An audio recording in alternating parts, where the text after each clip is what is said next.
Hey, everybody. Welcome to the Random Redshirt podcast. I am one of the hosts, Zach, and the other host is Chris. What's up, bro? Hello, everybody. Hello, my dear friend Zach. I need to emphasize that so you remember your name. It's excellent. And then, Thank you. Thank yeah, you. Thank you. um, awesome to see you. Welcome, everybody. Great to have everyone listening in. Zach, welcome back from your travels. I know you had a lot these last few days, so welcome. Yeah. Yeah. I just got back from the Star Trek convention. Now, I did not go to, at the time of this recording, today's Sunday, and today was the last day of the convention, but I did not go to the last day.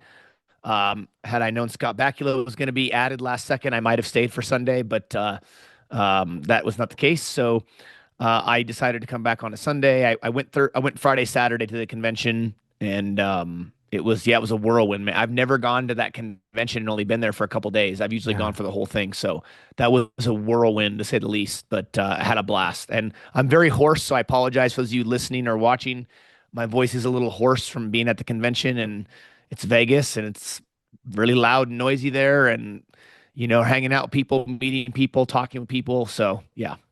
that's great, man. I'm sure there was a lot of energy, and a lot of excitement, and I'm sure the panels were outstanding as they're always outstanding. So I'm really glad that you got to be there and experience it. Yeah, it was great. I didn't really go to many panels just because I've been to so many of them over the years, but I did, of course, have to go to the 30th anniversary Voyager reunion panel with the whole Yes. cast on stage, which was awesome. And myself and my buddy Ray who went, and then I had a buddy Nate and his brother who were in town for the Mm. convention. They were there, and we were literally we were crying. We were laughing so hard at that panel. I mean, the Voyager cast is always so funny. It's hysterical, and Noodle has no idea what I'm talking about. Or maybe he does. Noodle wanted, or she Noodle, maybe she wanted to be there, like as well. Yeah. Wow, that's awesome. That's Yeah, but it awesome. was a good time.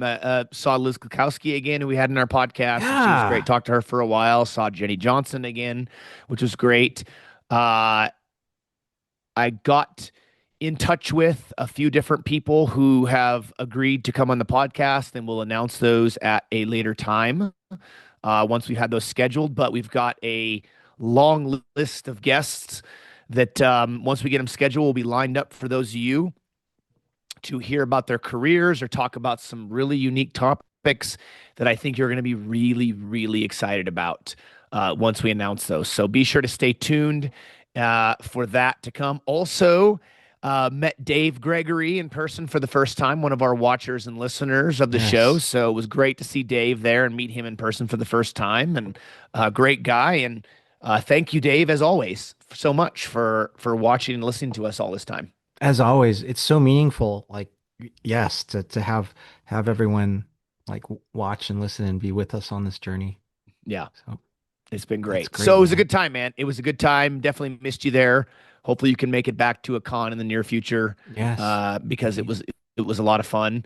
Yeah, I'm really excited. Looking forward to some of these guests we've got hopefully coming up as long as we can get them scheduled because it's gonna be epic. It's gonna be a blast. Yeah, absolutely will be a blast. Absolutely Yeah. will be a blast. But today, Chris, we are here to talk about Season 3, Episode 5 of Star Trek Strange New Worlds, entitled Through the Lens of Time. Now, what's interesting about this is that this is the halfway mark already of Season 3. Can you believe it? I mean, this is what happens in these days when you're only getting 8 or 10 episodes a season. We're already at the halfway mark of Season 3 of Strange New Worlds. It does seem like very, very fast. Yeah, You're right. We're already at episode 5. I'm still like recounting these last 4 episodes, like on what's happened. yeah. This episode, you know, was different than what I expected because when you and I like first talked about it, and you had seen, I think the screenshot of the episode um and the title of the episode. I think you and I were both thinking that it would be maybe some sort of adventure or like a light adventure. So it was different than what I expected because it was much more, I'd say, serious in tone. Um, and maybe this does make sense because the episode before was the adventure episode on the holodeck, which was a little bit lighthearted. So Yeah. this one is we're definitely serious, creepy, scary, exciting, like all of those together. So yeah. Yeah, I agree. And I think we also thought too that there might be some time travel in this, right? You think of this Mm. idea of through the lens of time, it definitely had the sound of, okay, are we going to have another time travel episode? We had a time travel episode in season two with the episode Tomorrow and Tomorrow and Tomorrow, which brought Lon and Kirk back to, surprise, surprise, the 21st century Earth in Toronto, Canada, where they filmed. So, which was ironic. But yeah, that was an interesting time travel episode. And in that episode, Kirk tried to make moves on my girl, and that was no bueno, Chris. That was no bueno. No bueno. And now we have Spock making moves on my girl, and that's also no bueno. No bueno. What's funny is when I met Christina again this year, and then Ethan again this year, and I told both of them. I told Christina first. I said, I love Spock. I said, but he's moving in. Lon's my favorite character, so he's moving into my girl. He needs to stay away. And she's like, well, go tell Ethan that. So I I got in line for Ethan with my friend Ray who was getting some stuff signed, and I looked at Ethan. I said, Ethan, you're doing such an amazing job as Spock, and he really is. I've really loved Ethan's interpretation of Spock and the way he's portrayed him. It's been fantastic. And I told him that. I said, however, Spock needs to stay away from my girl. And he gave me this kind of complex Vulcan look. And I said, Lon's my favorite character. He needs to stay away from Lon. And he just roared laughing. So it That's was good. funny. Yeah. It was a joke, of course, but and then Christina said something to the effect of, I said, I don't want Spock to break Lon's heart. And she's like, well, maybe she'll break his heart. And I was like, oh, okay. Well, I mean, I don't want Spock's heart to be broken. He's already been smashed to pieces by Chapel, right? So Yeah. Oh, goodness gracious. So much going on in this episode. there really is. Yeah, this was an interesting episode. We're gonna get into it. Serious sci-fi horror vibes in this, and we'll talk about that and what all that means to us. This episode was written by Onitra Johnson and Davey Perez, who have both written multiple episodes this season, and directed by Andy Armaganian. So I hope I said that name right. Andy, if I didn't say your name right, I apologize because we've been talking with her. We're going to try to have her on for this episode, but the timing just didn't work out, unfortunately. So, but I thought she did an incredible job directing this. She really, from a directorial standpoint, she really put these shots together to give us that, lighthearted part of the first part of the episode, and then some real creepy vibes in the second part. I like going um straight up scary, like serious scary. I like that idea Mm, of just going kind of maybe into the horror and scary genre. Not that this was like horrific in that right. style, but having a lot of maybe psychological um terror in there. I like that idea of just going into that. Yeah. I agree 100%. I think with the way this episode was done, the way this episode was written, I feel like the fact that the beginning was a little more lighthearted, you had the personal log with Ensign Gambel and his excitement for the archeological dig and Roger Korby, and he'd been reading some of his papers or whatever. And you have some of the awkwardness on the turbo lift with Chapel and with Spock, and then he interrupts and is like right between them. He goes, "Oh, I interrupted something, didn't I?" This kind of real lighthearted piece at the beginning. It really sets a tone where you're like, okay, this is gonna be a lighthearted adventure type episode, right? Kind of like what we were thinking, and then it shifts on a dime. And I think what was good about that was the fact that I didn't see it coming. I didn't see this like really creepy borderline horror aspect of the episode coming because the beginning was so lighthearted.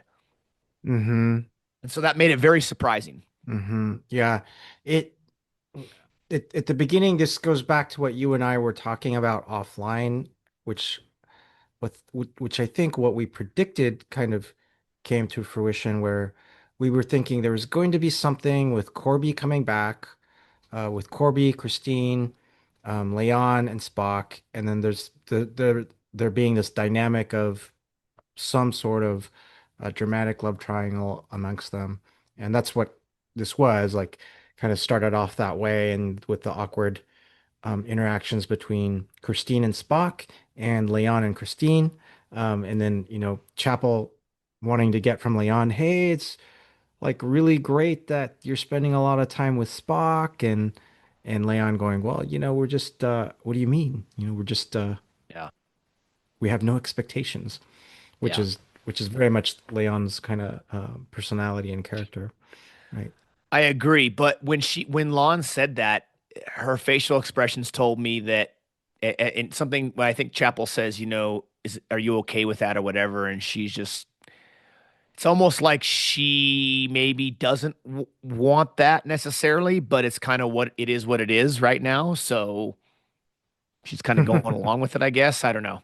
I was trying to read the way in which she was responding to what Christine Chapel was asking her and telling her. So, Yeah, indeed.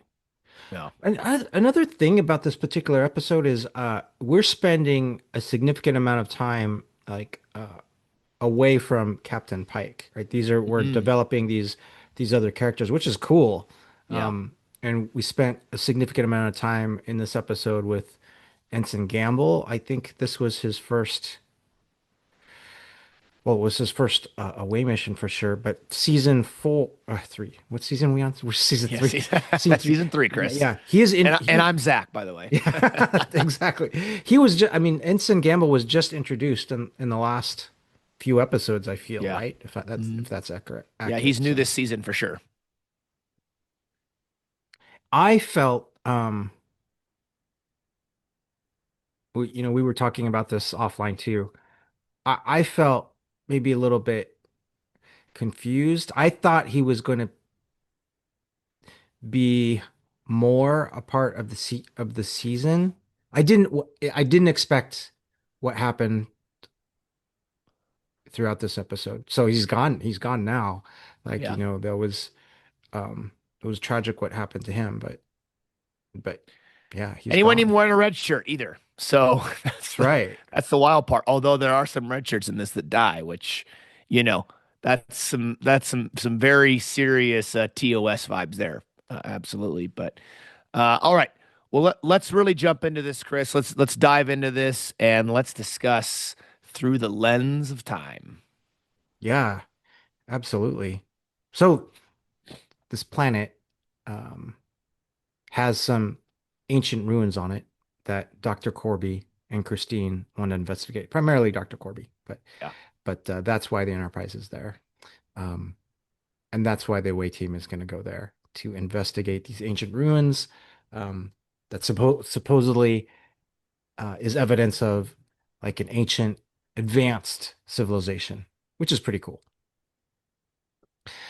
Um, I forget the name of the planet, but I believe it starts with a V. But what this also reminded me of was the original Toss episode, what little girls are made of, right? And so I almost thought it was going to be the same planet that Toss episode was, but it's not. In the Toss episode, I remember it was XO 3, but in this planet, it was a different planet, which was good.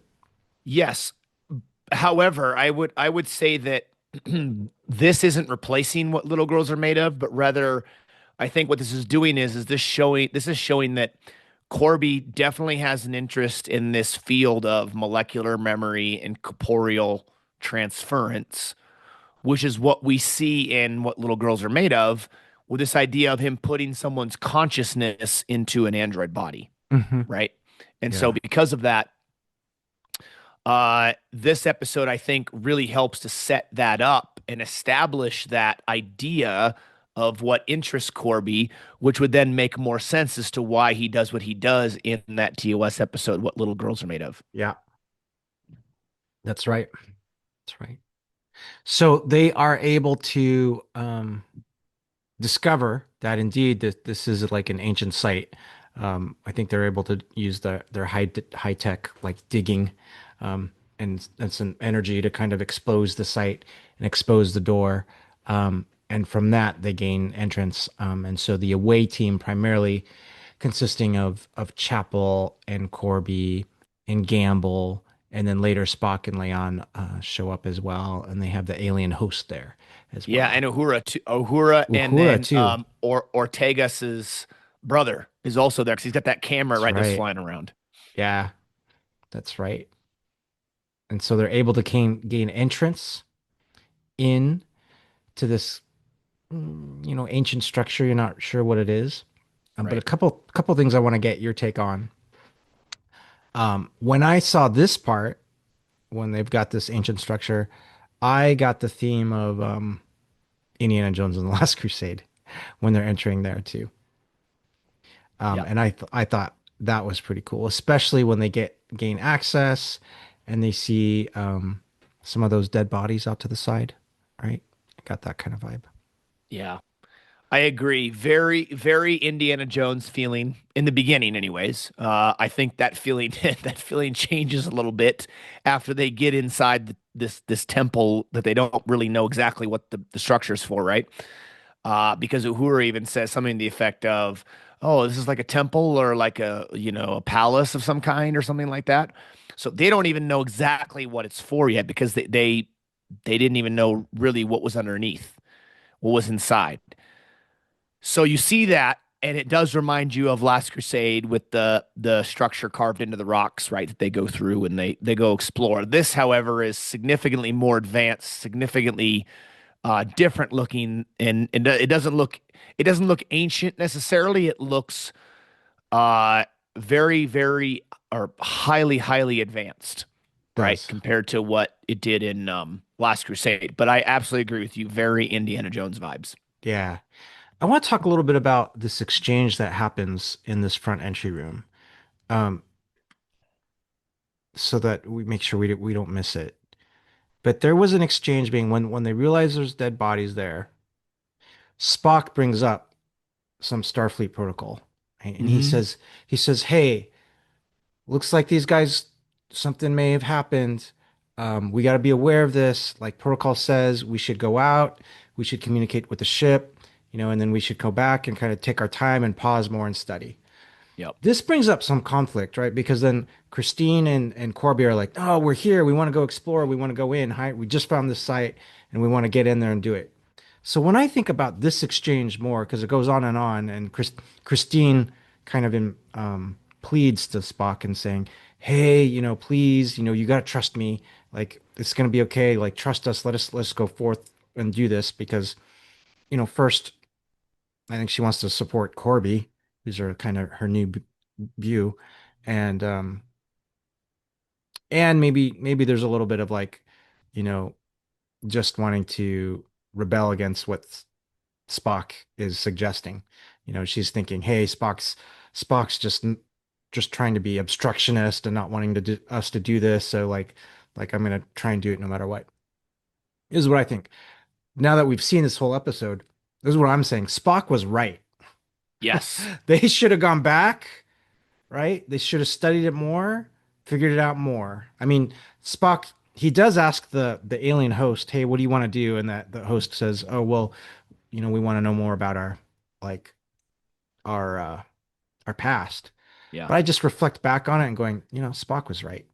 They should have moved back and kind of like what would have been the harm in like studying it more, like a couple days. I don't know if they weren't in a rush as far as I Right. knew. Yeah, Yep. so yeah, but I agree with you, Chris, 100%. And yeah, and there's a reason why those Starfleet regulations are in place, right? They're supposed to be there to help like save people.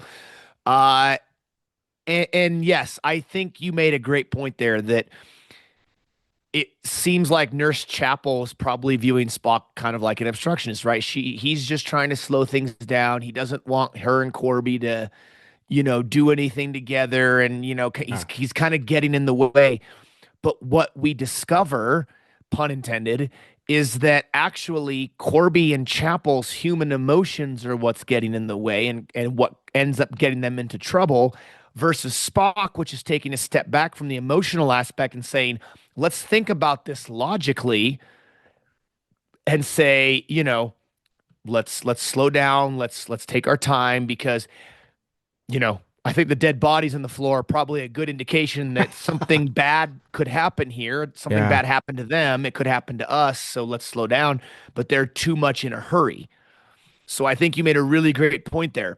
I did want to point something out too, where the when they get into the uh, the door opens for the first time into this big structure, and they're figuring out how to get it open, right? And so the little, I don't know, bracelet thing, whatever that Korby said he found hundreds of light years away, that helps. And then also Chapel uses her blood to open the door, which now she's DNA linked with the facility apparently of some Yeah. kind.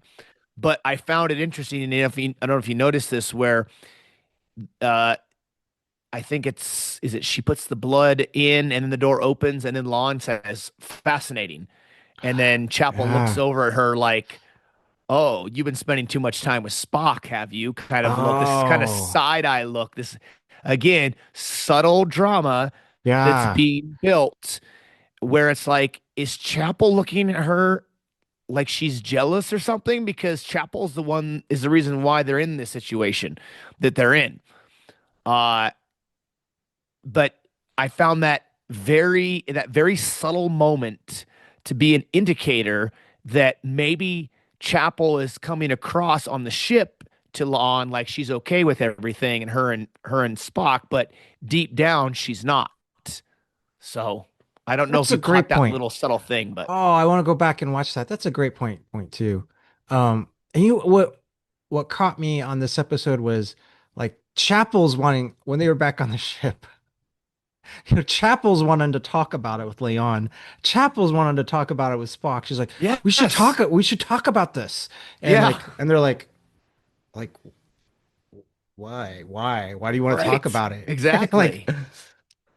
Dude, it's a classic case of the ex girlfriend or the ex boyfriend, being like, "Yeah, we need to talk. We need to talk." And it's like, talk about what you ended this. Like yeah, this was your decision. Why do we need to talk? It's over. Like move on. Whatever. But she wanted to keep hashing it out, and you're right. That's a very good point that you mentioned there. That she's become obsessed with like trying to talk through everything, and Spock's just like, no, yeah, So yeah, yeah, yeah.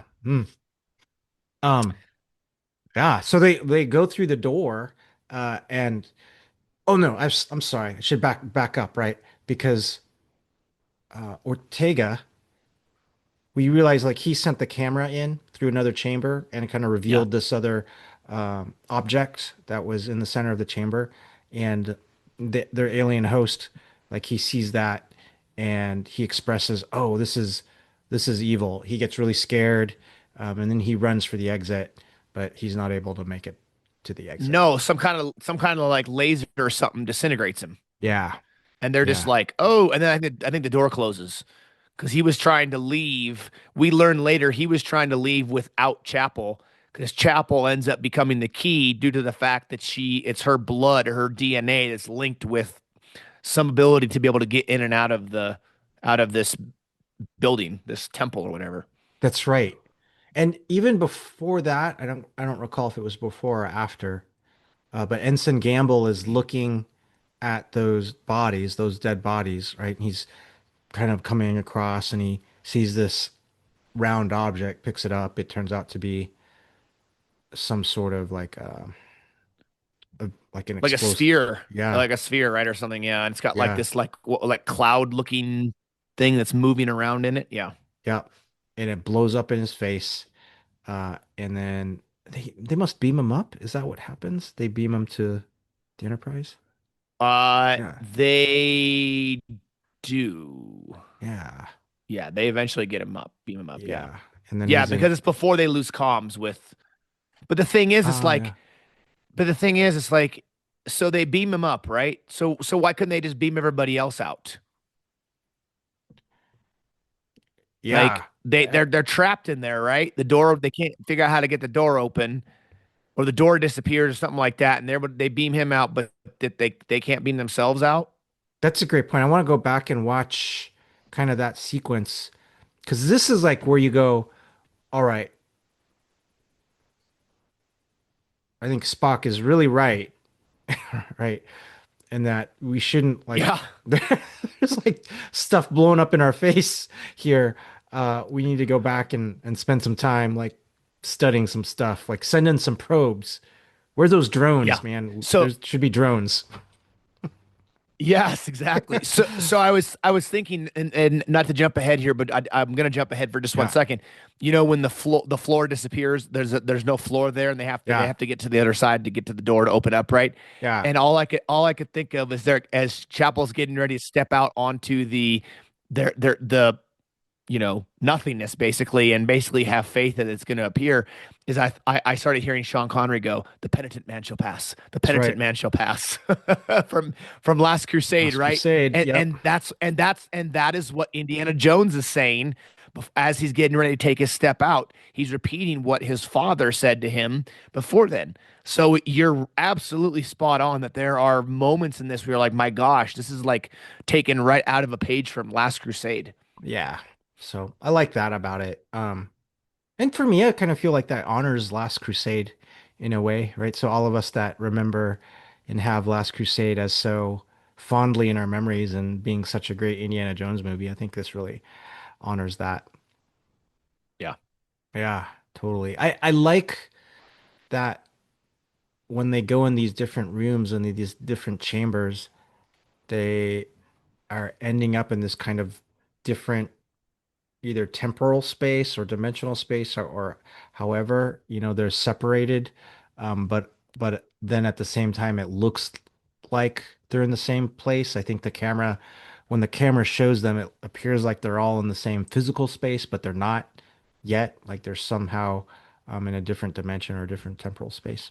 I like that. I thought that was a Yeah. cool effect. And it's a puzzle essentially. Like they're trying to figure out how are they going to go out. Um, and skipping around a little bit, wasn't there? I have to watch the episode again, but wasn't there a part where Leon is at the object and she's reading the inscriptions that are at the object, and they are some of those inscriptions are in Chinese. Yes. Yeah. Yeah. Uh, Because I think it revealed a language that individual knows how to read, whoever was reading it, right? oh, that's it. Yeah. Because isn't that's after they put the tablet down into the Yeah. onto the thing, right? And Yeah. then she's like, "This is Chinese, whatever." Yeah, yeah. Yeah. So that was cool. Fascinating. Fascinating indeed. Yeah. Yeah, this is where things start to change, right? Because they things this they go through the door or the portal or whatever it is, and then two people go through, but then they're all separated. They're separated by twos, right? So you have Corby and Chapel together, Spock Yeah. and Lon together, and then or the Ortegas's brother. I'm completely blanking on his I am first name. too. Yeah, and Uhura are together, and they don't know what's going on. They don't know how to communicate with each other and so forth. And so that makes it really interesting. And now it's turning into like a mind bending puzzle, right? Now Yeah. we've gone from lighthearted to Last Crusade to this mind bending puzzle, and then we're going to move into some very very significant horror because once they get Gambel back to the Enterprise and his eyes are gone, I know Dr. Mbenga immediately tries to put that thing on his he puts that thing on his face to regenerate his eyes. Hmm. And I'm thinking to myself, hold on a second. They're going to regenerate his eyes, but where was this technology for Geordi? Why couldn't he regenerate his eyes? They're a couple hundred years they're like 100 years in the 100 plus years in the future. Why can't they regenerate his eyes? What the heck? Exactly. Exactly. Yeah. So it does go into some kind of very psychologically scary moments with Gambel being on there, and Mbenga being there, and Mbenga kind of trying to study Gambel and Yeah. understand what's happening. Because Mbenga's not understanding why aren't his eyes able to regenerate, like what's happening there. Yep. And then he takes some other readings on Gambel, and for some reason, Gambel's not showing up as his brain is not showing up as there or like getting any brain waves. Yeah. So that's kind of well, that is very troubling. And Yeah. you start to have like Gamble coming in and out of, I guess, his own personality, like, um and that is very effectively done, right? Because you have like Gamble like starting to address Dr. Mbenga by his first name. And that's the first thing Hmm. that's the first thing that's different, right? Because that was very like, why is that? Like, why is he addressing him by his first name? That's very awkward. And doesn't he get to a point where he says something about his daughter too? Yep. Yep. Like he gets real creepy real fast. And then he tries to play it off as, oh, I didn't mean to call you that or say this or whatever. Like he's still trying to play off that he's still Gamble. Hmm. But then Dr. Mbenga is slowly starting to figure out the clues that Gamble may not actually be there, even though he's still kind of confused because at times it'll sound like it's Gamble and then it'll sound like the creature that's in him. But in reality, it's the creature the whole time, Yeah. right? The creature that the whole time is playing Dr. Mbenga. And it's very evident that this creature that's inside of Gamble's body is not particularly nice. It's not particularly something you want to mess around with and have around because it clearly has ulterior motives, and those ulterior motives are not good. Yeah, it clearly does. Now, Captain Battelle makes a really, I think, pretty awesome appearance, like in this episode and coming back. So she's undergoing treatments for her hybridism, I Her, think is that a word? yeah, her Hybridism? her gornness. Yeah, the Gorness. She will be Yeah. the Gorn Queen, I shall say. Like, she'll be the human hybrid Gorn Queen. So she's like the Gorn. She's like the Gorn version of the Borg Queen. Is that how this is gonna go? Is she gonna sprout a couple extra appendages and now she's gonna be crawling around on the ground like Ripley did in Alien Resurrection? I keep going back to the Ripley hybrid in Alien Resurrection. Yeah, that's the one That's I not a go good back thing to to. go back to, Chris. That movie was awful. Like they clone Ripley and she's the Borg Queen's queen mother. I don't even who the hell knows. But yes, yeah, So she comes in saying, "Hey, I think I've got a headache from the treatments," and she sees Gamble, and then you get this interaction, and she goes, "You," and yeah. they start fighting, and I thought that was a great fight sequence between them. That has me very interested Hmm. because it's like the Gorn DNA in her went to red alert. So I'm thinking that this creature and or other creatures that are down there in what's effectively a prison, right? Is that we learn they've kind of discovered that it's actually a prison. It's not a temple or royal palace or anything like that.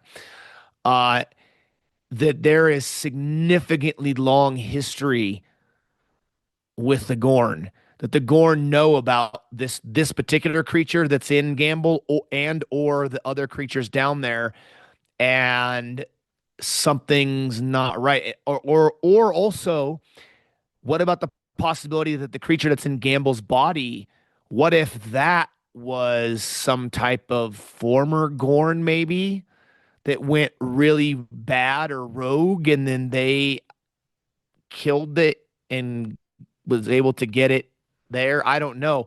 But I'm wondering if this is going to come up in a future episode again because why else would they have this oh, it's you or it's whatever the line was, right? Between those two, this exchange where as an audience we say, okay, clearly they know each other somehow. Yeah. So there's got to be more to that. I would like to think that that was intentionally done, but for what reason we don't know yet. Yeah, I agree.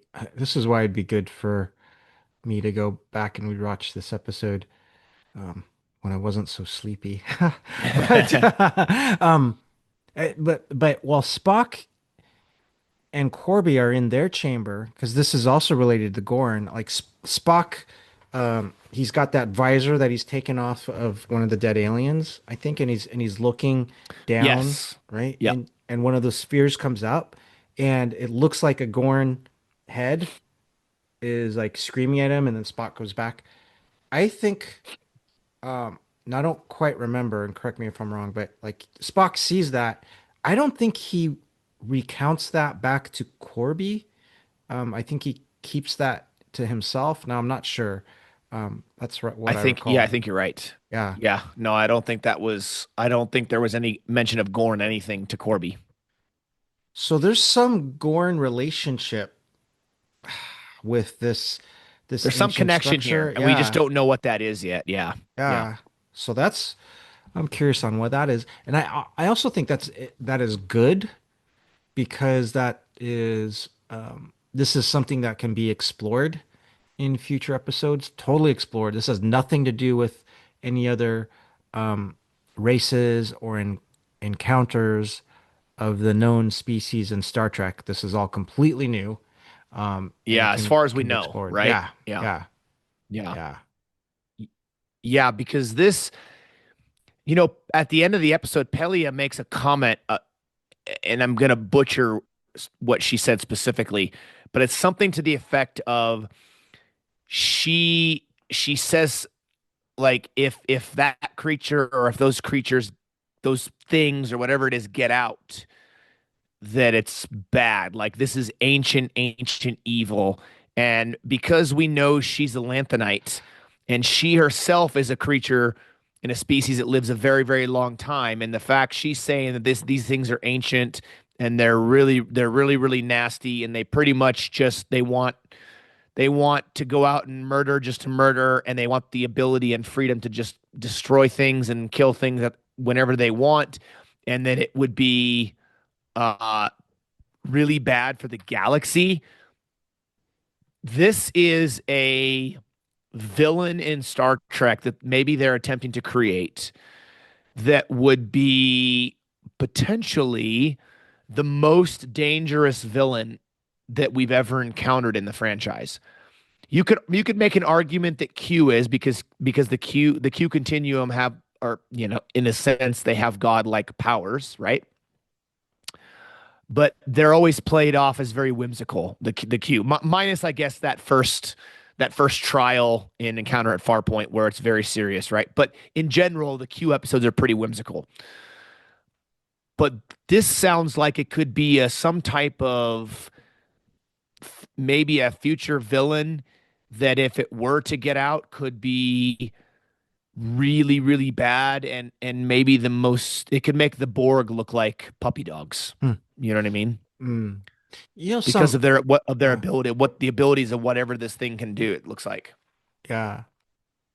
There are some things that this reminds me of. Some creatures in Star Trek that this reminds me of.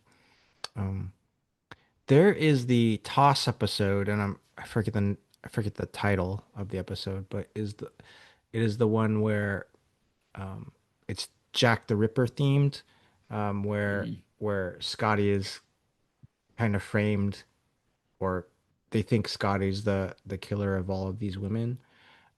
But as you go through the episode, you realize, hey, there's some sort of malevolent force, malevolent energy, like possessing these people and possessing the person, possessing the man that was doing these killings. And so when that is discovered, it's just kind of this energy force. It gets into the ship and they beam it out into space. But that episode always scared me because it was like this possession episode, and um, they don't actually destroy it. They just did what they could. They beamed it out into space, but it would possess these people. Yeah. There was also this TNG episode where the Enterprise makes this. kind of flyby by like an energy cloud, and then these then you realize something from that cloud gets into the different crew members and is causing havoc, and then eventually possesses the captain, Captain Yeah. Picard. And then they kind of realize it, and you go, oh, like there's this different being going around and around and like possessing like people, and that was pretty creepy and scary. Like there, I didn't like that for sure. Um, and I want to, and I've got these other episodes floating in my mind from these other series. Uh, but they'll come to my mind. They're on the top of my brain. They'll come Well, to there me. was an episode of TOS called Obsession with that cloud that Kirk discovers on that Hmm. they discover on the planet and it kills a bunch Yeah, of red shirts. And Kirk's obsessed with it because I think it killed a crewmate or something like that years ago, and he's become obsessed with this particular being or species or whatever, right? So that reminded me a little bit of that. But non-Star Trek related, Chris, the horror side of this episode had massive, massive vibes of Event Horizon. I yeah, mean, the missing eyes, the possession, the just downright scariness of it. Very like to me, this episode was like Indiana Jones and the Last Crusade meets Event Horizon. mm, If you mash those two together, that's how this episode felt to me. And it was that very freaky, that moment where Gambel's body, like they put him in that little holding cell or whatever it is, right? They put a force field up, and and Dr. Mbenga, or the was is talking to him, but his back stays to him the whole time. And then he starts talking about one of the red shirt security guards' mom in that room, and then he comes over because he's curious, and he turns around and reaches his hand through and chokes the guy out and kills him, and then kills the other yeah, guy. But like that whole thing reminded me a lot of the way of Sam Neill when his eyes are gone in Event Horizon and he's yeah, possessed by whatever beings that came from that other dimension that the Event Horizon went to and came back and stuff. And so very, very, very creepy. And it certainly had that type of effect for me. Like just yeah, super, super creepy. yeah, yeah, absolutely does. Ah, this the other episode. It just came to my mind. Deep Space Nine. Uh, when Miles's wife is possessed. Ah, yes. Yep. That was one of the scariest episodes. Like, uh, for me personally, that Oh, stuff really? scares me. Yeah, yeah. This Yeah. all kind of brings all of those like in into that. I think they're yeah. To me, that's kind of thematically connected. Could be all these similar creatures that are in there.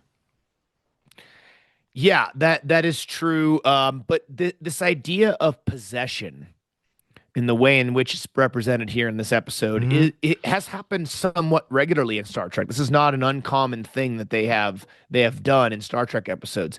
That being said, I would argue that of all the possession episodes, this was to me the most creepiest.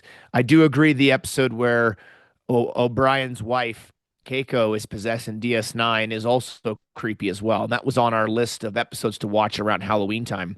Yeah, Uh, I think we've had two episodes this season so far, Chris, between this one and the zombie one, where you could argue, yeah, these need to be added. We'll have to do another updated Halloween series, and these will have to be episodes that are added to our list of must watches around Halloween time. I agree. Isn't it? I was rather surprised that uh, Strange New Worlds would have this kind of level of an intense, scary episode, or Yeah, a couple of them.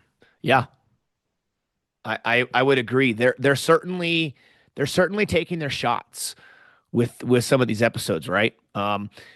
This episode, besides just having a horror element to it, besides just having the kind of lightheartedness to it, it was an adventure, and it was also a very mind-bending puzzle or a mental puzzle that you're thinking through. Like, why are they all separated? How are they getting back together? What is this thing, this object in the middle of that room that they couldn't see at first, but then two people can, but other people can't? What does that have to do with anything? And when you first see that object, honestly, I know it's not, but honestly, the structure of it reminded me a little bit of the crystalline entity from TNG. Oh, okay. A That's little bit. I interesting to know view. it's Yeah. not that. I know it's not that. I mean, as far as we know, but it certainly just had kind of that. It had that crystallized type of look to it. So it kind of reminded me of that Hmm. crystalline entity. I hope that they continue along this thread to kind of search out more about like what this means, what those kind of prisoner entities are in it. I think it'd be Yeah. interesting to learn about. Well, and Spock saw that there's many of them, right? It's not just Yeah. this one. There's many. There's lots of those little spheres or orbs or whatever down there. When you look down inside the I don't know whatever that structure Hmm. was in the middle of the room, and oh, okay. Also, so when they first get in that structure, right, and they look around and you see these, it's massive, right, and these big long, they're not hallways, but these big long things down each way, and it looks like there's many levels and stuff like that. Did it not remind you a little bit of like a Borg cube, kind of, with the way that's structured to have all these levels, and you can see down, you know, down the way on each side and everything. It very much to me had a little bit of a Borg cube feel to it, and there's stuff moving. It also reminded me of that big structure in Total Recall on Mm. Mars. You know, the Oh old alien yeah. structure. Yeah. I had a little that reminded me a little Yeah. bit of that, and then also a little bit of some of like the alien type ships you'd see, There you go. big ships in the Alien franchise. Yeah. Yeah, that's good. That's good. I was thinking about the TARDIS and from Doctor Who and Oh, that like you go, you it's just a phone booth, but you go inside and you see this huge space and just because it's kind of this different dimensional space and how they use it in Doctor Who. So yeah. I was thinking about that a bit. Um, yeah. I got to ask you, uh, because so Gambel is a new character to this season of Strange New Worlds, right? And I really felt like they were building him up. We were getting to know him a little bit. In fact, this episode starts with his personal log, right? Yeah. And he's excited. It's obvious he has a lot of interest in what Dr. Korby's doing and studying and his archeological digs and so forth. And in fact, even Dr. Mbenga makes a joke about how, oh, do I have to look for a transfer Hmm. for archaeological medicine for you and everything? So no, no, no, no, no. I'm on the Enterprise and this is great and blah blah. And uh, I felt like the fact that they killed him off in this was not cool. I guess I'm trying to think about how to frame that because here you are, you're building this character up for us. You're getting to know him. I liked the character. I thought he was fun. Thought it was nice. You know, you see kind of a young ensign coming up. He's in the medical world. He's learning from Doctor Mbenga. He's a go getter. He wants to learn and be a part of things and do things. And then you kill him off, and Pelia has to shoot him in the back because the his possessed body by this creature has taken hostage, right? With I think who was it, a Redshirt or something like that that gets taken hostage, and then Hmm. he lets him go or something. Anyways, so I didn't think that was right. That I mean that they build this character up only to kill him. I that to me was just real messed up. I did feel I feel some confusion, and we'll see how the other the episodes through the season go and how I make of it and when Yeah, it's all connected together.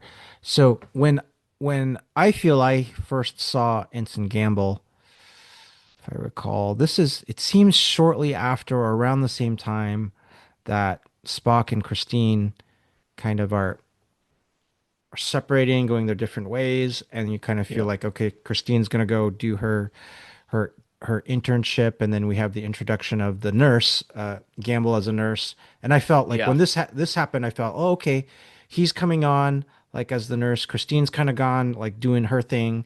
There was like not a great ending between Christine and Spock, so maybe we'll get like him like filling in this nurse position. So I thought Christine was actually going to have Nurse Chapel was actually going to have not be in like as much, but this episode had Nurse Chapel in like a lot, and Yeah, so did a couple of the previous episodes. So I thought, oh, okay, so that's happening, and then she's coming back, and um, and I agree. I thought the way they were bringing in Nurse Gambel's character, I'm like thinking, okay, he's gonna be like another member of the crew, which yeah. is cool. Um, He's and like they, a Nurse Sagawa yeah, from TNG, right? Like she's yeah, around, yeah. she's not in every episode, she's not a main character, but she's there enough to be a character you start to learn and know and start to, care about, right? Yeah. Yeah. And so, yeah. And then they start this episode with his personal log from his perspective.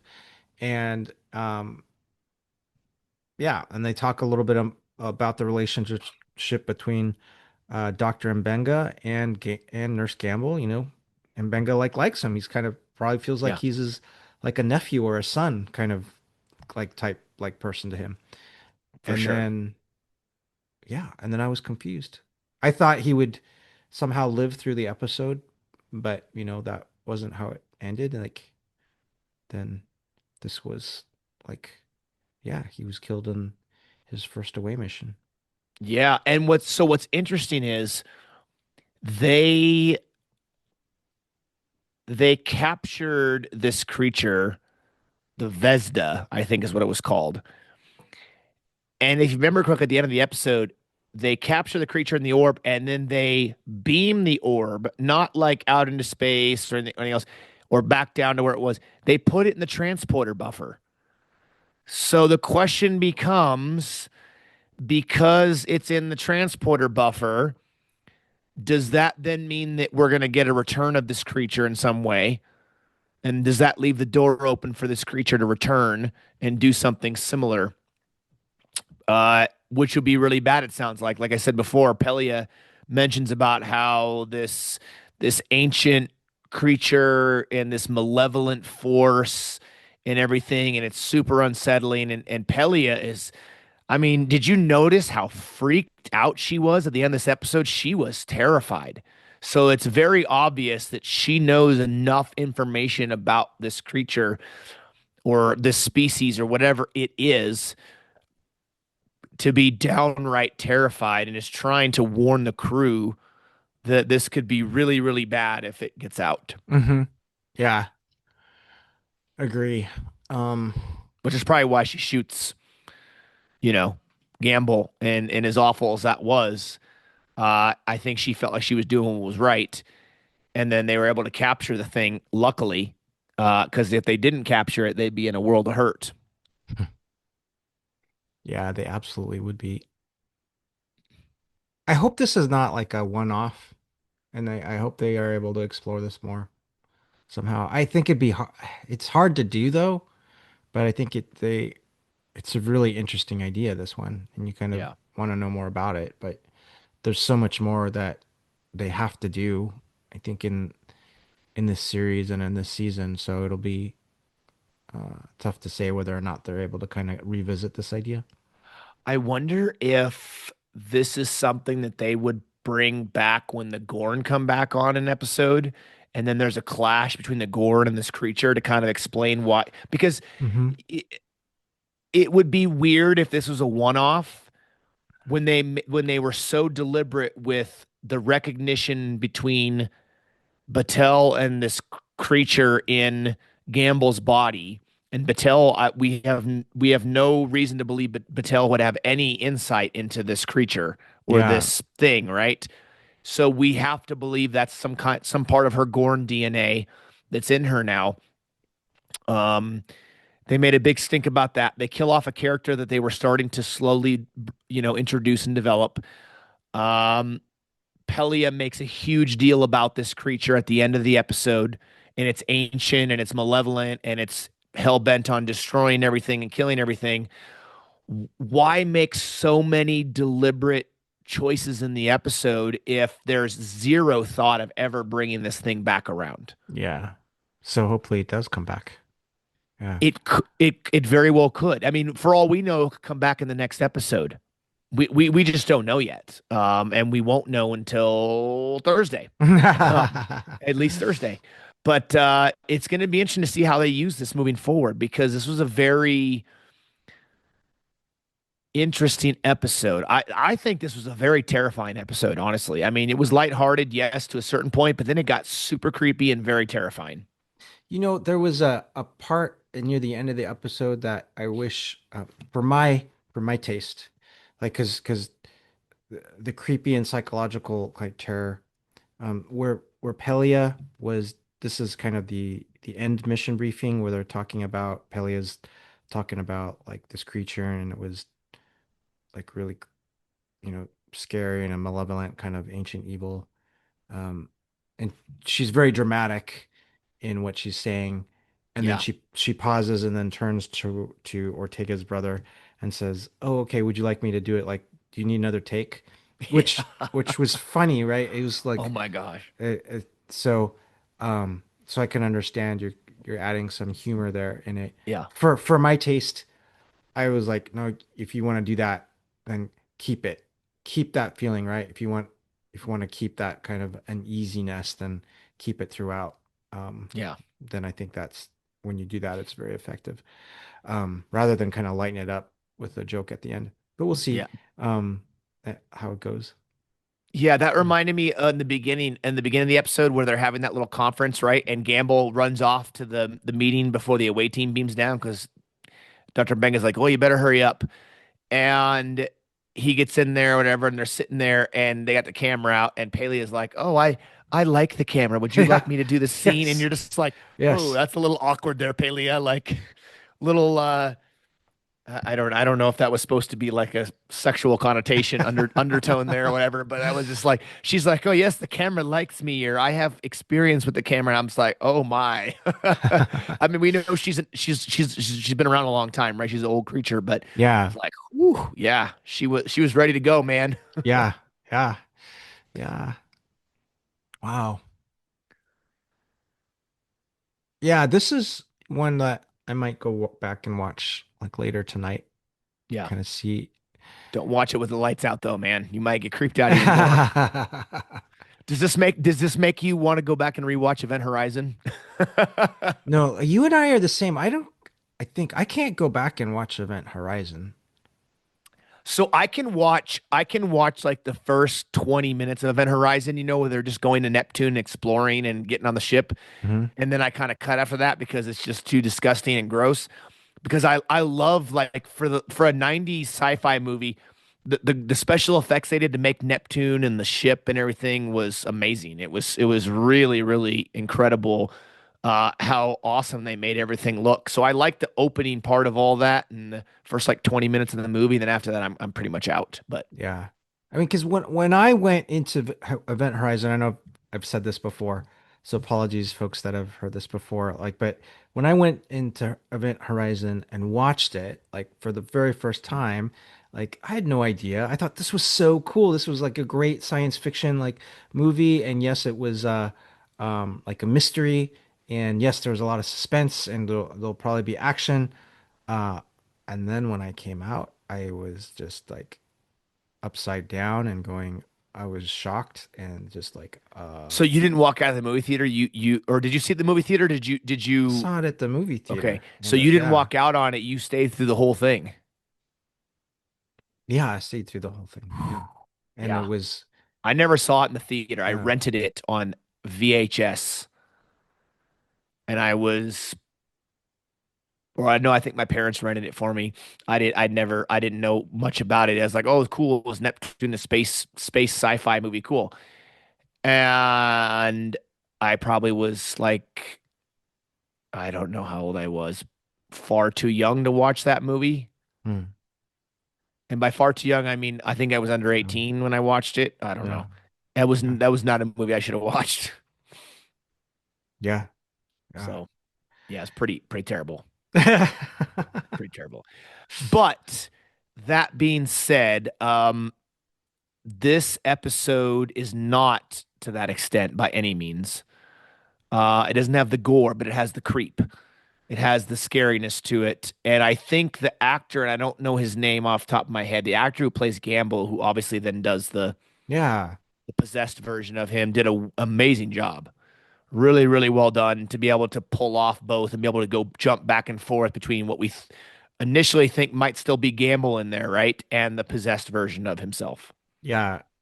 Um, because he is a very Gamble as a character, as an ensign, he's a very like enthusiastic and very positive like young man, right? Yeah. He's just a very, very nice and a joyful like ensign. And Yes, so very that's positive, yeah. very like just yeah, it was a fun character, and I was really sad. I was thinking I was like, there's no way they're gonna kill this character off, right? They just kind of we're just starting to get to know him. We're starting to maybe get a little invested in the character, and then goodbye, see ya. It's like, oh, cool, all right, thanks. Yeah. Yeah. And maybe there's some like shock factor that they're getting with that as well. Uh, yeah, I think this episode was full of a lot of shock, Hmm. a lot of shock and awe, for sure. Uh, but like you said, I think it does give them the opportunity to potentially introduce this creature, this thing, whatever it is, again down the road. Yeah. And they could introduce it and it could be really creepy again. Um, maybe by reintroducing it, then Pelia it explains more about where these things came from, what they are, what they what they want, all this stuff. Maybe there's some thing where multiple creatures get out and maybe they across multiple ships in Starfleet or so. I don't know. There could be a lot of options though. You know what I mean? It could make for Hmm. an interesting episode. My hope is that we don't get another appearance by this creature until either the season finale or in season 4. Because, like you said, and you're right, they still have a lot they need to do in this Hmm. season, and we're Yeah. already halfway through it, which is wild. Yeah. So I think like seeing some of the previews, there's going to be more Kirk in future episodes too, I I think believe. the next episode is going to be Kirk heavy. I Okay. really do. I based on what I'd seen online, and I don't know anything about the episode. I just saw some pictures, but it does look like it's going to be real Kirk heavy. So we're going to have a discussion about that. When we talk about it, because I've told you my inputs on Kirk, and Yeah. I'm not against Kirk. I don't mind Paul Wesley at all. Uh, but as I said before, it's this is supposed to be Pike's show, Pike and Hmm. his crew show, not Kirk's show. We got TOS for that, but we'll I talk about that more later. We will. We will. I predict that like however the Gorn comes out, like future conflicts or resolution or peace treaties, I think but Battelle will have a significant um kind of part in future Gorn like episodes. Like should there be like any like a peace or a treaty done with the Gorn, I feel like Battelle's gonna be like a part of that somehow. Or they're gonna kill her off. She's not a legacy TOS character, Chris, as far as I'm aware. I mean, I said that about Korby, and then he was in TOS. I don't think Patel is in TOS. Uh, La'an is not in TOS, and that scares me because I'm scared that they may kill her character off. She's a red shirt, and she's not a legacy TOS character. Uh, Apelia is not a legacy TOS character. So they're clearly not afraid to do shock things. In this case, Gamble. I know Gamble wasn't a main character, but they killed him off, and that sucked. Um, I have my concerns about what could happen to some of these non-legacy TOS characters by the time the show wraps in season 5. Mhm. Yeah, yeah. I think they'll be fine. I hope you're right, Yeah, Chris. I hope you're right. yeah. I don't want to see any more than main. I like all the main characters. I mean, but then again, Chris, they killed off Hemmer, and he was a chief engineer for a short while. They indeed did. And he wasn't a legacy character either, and he was a red shirt. So, and Paley is a red shirt. So we have a lot of red shirts here with characters that are not legacy. We had to like at least a couple red shirts perish in this episode. We did those Yeah. security guys. Yeah, Yeah. that possessed character just he killed him, killed him dead, man. No issues whatsoever. Just straight up killed him. Choked that one dude out and like broke his neck or something. And I think the other Yeah. guy he shot or something. So yeah, we did have some red shirt deaths in this. There hasn't been a lot of red shirt deaths in this show. I don't think too many. Yeah, not too many. Uh, Not too many. no, and so we got some here. We certainly did. But all Yeah. right, well, my friend, this was another interesting episode of Strange New Worlds. I think it was. I think Andy did a great job directing this. I think some of her shots that she set up for this really set the creep factor. That shot with Gambel's body and his back turned to Mbenga in there, and the creep on it. And then I think there was a shot where he was in the forefront, and then you saw Mbenga back here, but he was blurry, Hmm. and it was just dark, and the red lights were glowing. That was creepy. I mean, there were some really good shots in here that really helped set the tone and the environment and the feeling of this episode. Yeah. I'll go back and watch it today and yeah, maybe share some other thoughts or reactions I may have with you later. Yeah. Yeah, it sounds good to me. Yeah. Sounds good to me. Mm. So, for those of you watching or listening, thank you as always for being a part of the Random Redshirt podcast. We very much appreciate it. Be sure to go on to Facebook and Instagram and Threads and all the socials and follow us on there for all of our latest up to date announcements, new episode releases, celebrity guest announcements, and so much more. If you're listening to us on the audio side on a podcast platform, you can find the video version of this episode and many others on our YouTube channel. Be sure to check us out there as well. And we look forward to continuing the Star Trek Strange New World Season 3 series as we work our way through each of these new episodes each and every week as our schedules allow us to record and share our thoughts with you because I frankly really enjoy this show. There's been some choices that they've made overall in Season 3 that I have my thoughts about and I have some issues with. But overall, Strange New Worlds continues to impress me with what they do, the risks they take, and we're certainly going to see more of that as the show continues. Hmm. Absolutely will. Absolutely will. Absolutely will. Yeah, And I continue to enjoy the aesthetic of the Enterprise. It's a the, beautiful ship, man. the gloss. Not the gloss, but But do you feel like the gloss is well done in this show compared to like the gloss in Discovery or the gloss on some of the Picard stuff, or like I don't know. What do you think? yeah, I think it's tasteful gloss.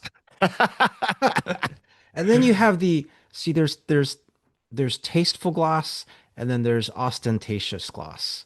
Like Oh, gaudy gloss. wow. Where it's just like too Big using yeah. using some austere words there, my friend.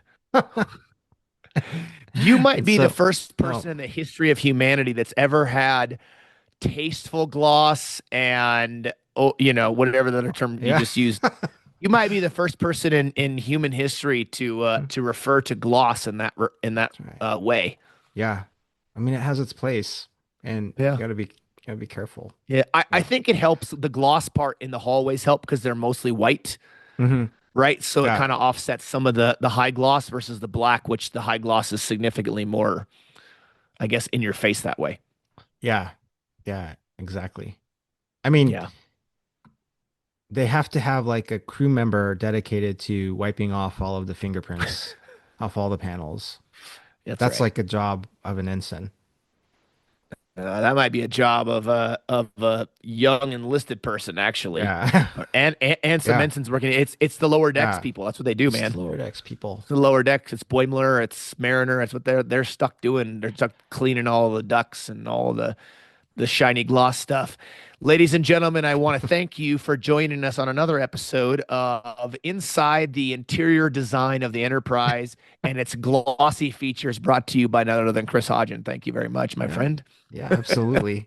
Absolutely. Well, again, thank you everybody as always for watching and listening. We very much appreciate it. And we look forward to joining you next time as we review another episode of Strange New Worlds, episode 6, of Star Trek Strange New Worlds coming soon. We're halfway done, and we look forward to the second half of season 3 coming soon. So take care, everybody, and we'll catch you next time right here on the Random Redshirt Podcast.